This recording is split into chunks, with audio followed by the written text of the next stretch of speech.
So Prabhu, when you started FFE 17 years ago, what were you and Poonam thinking? What were your thoughts behind this?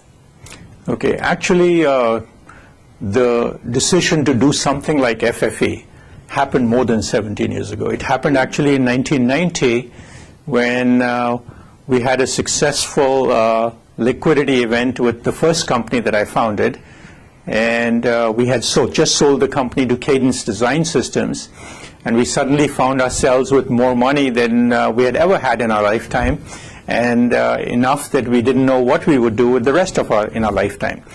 So at that point in time, the question that we asked ourselves is, what are we going to do with this, this newfound wealth that we have, and how can we best put it to use?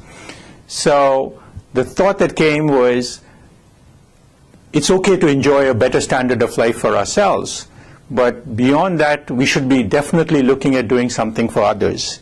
So a pledge that Poonam and I made just about that time frame was that we're going to make sure that we have a meaningful impact on the lives of over 10,000 children in India.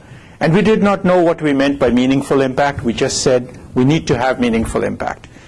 Over the next few years, that pledge evolved into how we're going to go about doing it and what we're going to do. That's when we picked on the idea of Foundation for Excellence and the notion that we should find the very bright scholars who are not able to afford their college education based on their parents' means, and that we must find a way to reach them and support them. So that's what was our initial idea behind the Foundation for Excellence. That's amazing. So how has your vision materialized in these 17 years? Well, it has been an amazing journey for us, starting in 1994 when the first organization behind FFE was put together under the auspices of Indians for Collective Action. They were kind enough to support the organization under their umbrella. And over the last 17 years, a large number of people have contributed their time, as well as have also provided additional funds into the organization to be able to support the scholars.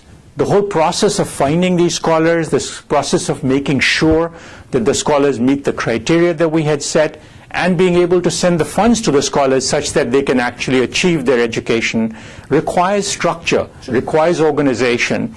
And we were very blessed and fortunate to have been in Silicon Valley at the time, so we could lean on people with like-minded interests and like-minded vision to be able to build the structure, to build the organization, and to be able to bring it to a stage where today we have over 10,000 students that have received the benefits from this foundation, and a large enough number, I believe that number is over 4,000 or 5,000, that has already, where those students have already graduated from schools like engineering schools and medical schools, and that is extremely gratifying.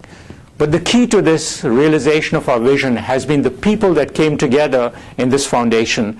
And this list is very, very long, but I can give you some of the names that come to mind immediately, the ones that have made a difference. I look at people like Venk Shukla, who you'll meet today. We'll talk to Suresh Seshan, who was one of the first executive directors. People in India like Sudha Kiddo, Professor Rishi Krishnan, Kailash Joshi, Ram Reddy, Nikhil Balram.